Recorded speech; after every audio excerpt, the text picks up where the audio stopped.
welcome. Today I'm going to address an issue that was raised by Mr. Mike King. He asked me to review or look at the Fitzkee Trilogy. Fitzkee Trilogy by Dariel Fitzkee. Dariel Fitzkee was born in 1898, passed away 1977. Dariel Fitzkee was the pen name of Dariel Fitzroy.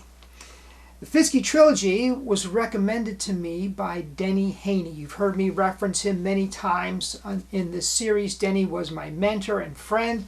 Denny ran the magic shop over in Essex, also ran one out in Las Vegas. World-class performer. And this is the series that he recommended as essential.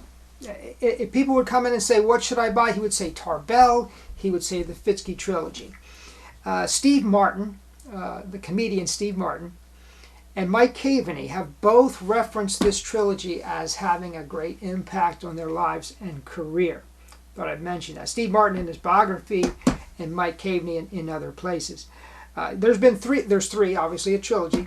Showmanship for Magicians was the first, 1943.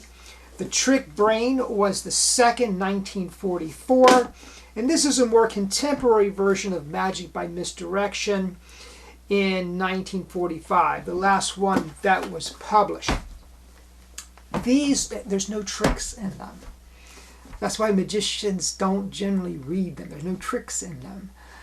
But, arguably, if you want to be a performing magician, the true secrets of magic are in these books. Dariel himself makes this argument that magicians, and these are his words, not mine, okay? Magicians are worshiping at the wrong altar. And by that, what he means is magicians think that magic is all about secrets. It's all about discovering how to do something. But in reality, magic is about creating a magical moment for a spectator. It's about creating a sense of wonder in our audience members.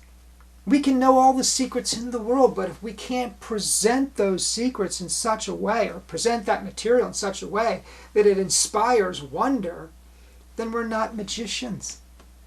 So the theory, and it's something that a lot of magicians shy away from, but the theory element of magic is so important, and there are so few books that are devoted to that. Imagine a book this size, right? Imagine a single volume this size that's primarily magic theory.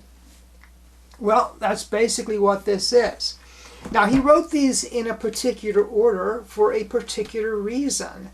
He's leading up to what he considers his masterpiece, Magic by Misdirection. By the way, the reason these are different, I have the entire trilogy in this version, which I prefer. I could not find Magic by Misdirection. When Mike asked me to do this, I went looking for my books, right? I went looking for them, and I found these two. And oddly enough, they weren't in the same place. This one was on this bookshelf over here, and this one was back in a closet somewhere. And I dug through some books looking for Magic by Misdirection, never found it. So I ended up ordering this on Amazon, I think it was. I think I paid $15 for it. So as far as a value in magic, you're going to get a value. These things are not expensive, but arguably they're presenting the most important aspects of magic to you. Now, if you're a hobbyist, if you're content to look at magic performances, watch Penn and Teller fool us, watch the magic specials, go to the club meetings, buy a trick here and there, that's what your interest is, you're happy doing that, fine. But if you want to be a performer, if you want to present magic to a lay audience or to any audience, you gotta study the mechanics of showmanship, the mechanics of the psychology of deception. You have to learn how to make the magic your own so that you're presenting something that's authentic. All of that is discussed in this trilogy. Showmanship for Magicians 1943 is all about audience appeal. It's all about stepping back for a second and saying, okay, I'm a magician, but how do I present my craft or my art in a way that is most appealing for the people that I'm presenting it to? An extremely important question. And he lays that foundation before he goes on to anything else. To give you a sense for what's in Showmanship for Magicians, I'm just going to read to you the chapter headings. Do magicians need higher entertainment standards? Well, you know what? We all need higher standards. Things from another era. How to find out what the public really wants. The things big audiences really buy. How music adds interest. Rhythm, youth, and sex appeal. Personality and the necessity of selling yourself. Color, harmony, sentiment, romance. Timing and pointing. Surprise, unity, character, and situation. Costuming, grooming, makeup, personal behavior, and smoothness. Confidence through rehearsal. Physical action, group coordination, precise attack, economy, and brevity. Efficient pacing, punch, instinct appeals, combined appeals, grace, effortless skill, spectacle, and contrast. Comedy. You read the chapter on comedy, and he is so bold. Let me just share this with you real quick. I didn't intend to do this, but let me share it with you. Page 97, he gets into comedy. He says, page 97, without any doubt, comedy is the one audience appeal which supplies the greatest possibility to the entertainer who uses magic as his material. It is one of the most popular types of entertainment and is always in great demand. Our most prominent entertainers and the highest paid, whether from stage, motion picture, or variety, are almost invariably comedians. Denny used to say, and I'm sure he didn't coin the phrase, but he used to say, yucks mean bucks. And Denny had a lot of comedy in his act. Comedy is not an easy art form to master, I will tell you that. It's a serious business, he says, but he goes so far as to suggest that we subject our magic to comedy. Now, that's controversial, but you can take that for what it's worth. Getting and holding interest and attention, types of audiences and their preferences, how to routine continue, how to get ideas for your act, how to put an act together, how to make your act sellable.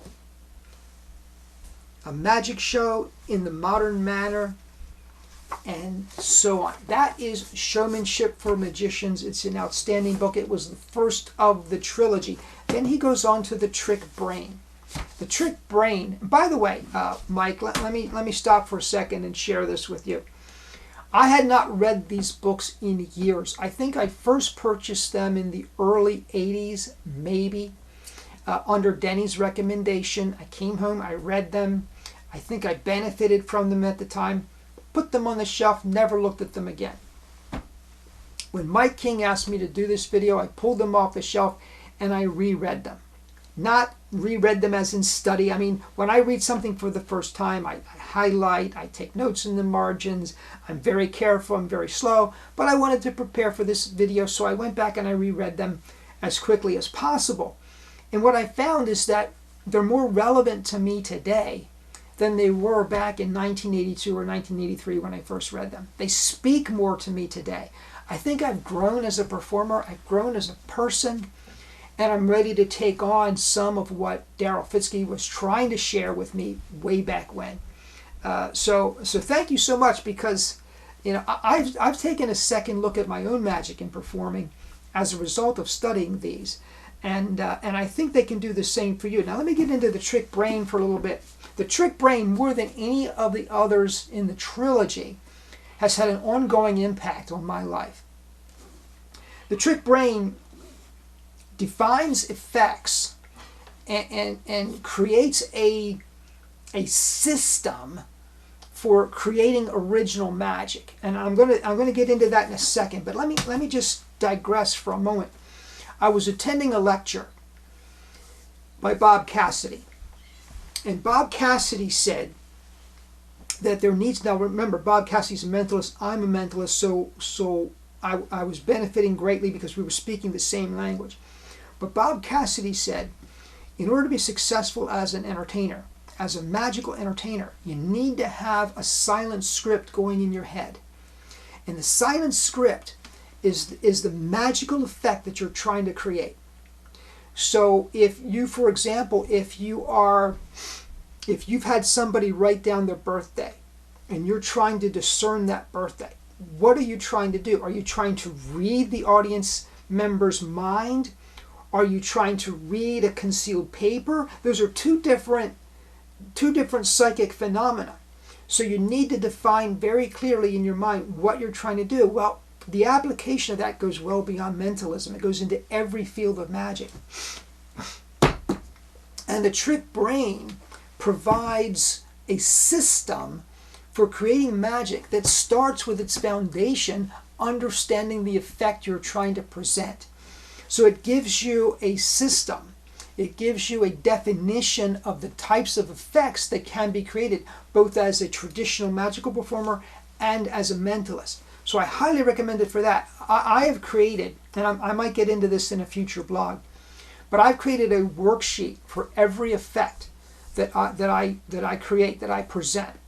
And I begin with that worksheet. At the top of the worksheet is the definitions that Dariel Fitzkee provides on this page. This is page 24 and 25. He gets into classifications of effects. The 19 basic effects, 17 fundamental effects. He provides different avenues for it. I think the one that I use is actually the one by S.H. Sharp called Analysis of Conjuring Feats. I think that's the one I actually use because it has greater definition in the area of psychic phenomena.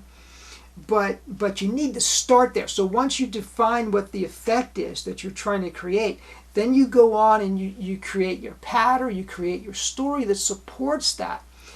This is what the trilogy is all about. It's about moving you from just presenting magic tricks to presenting magic, to presenting something that genuinely creates wonder.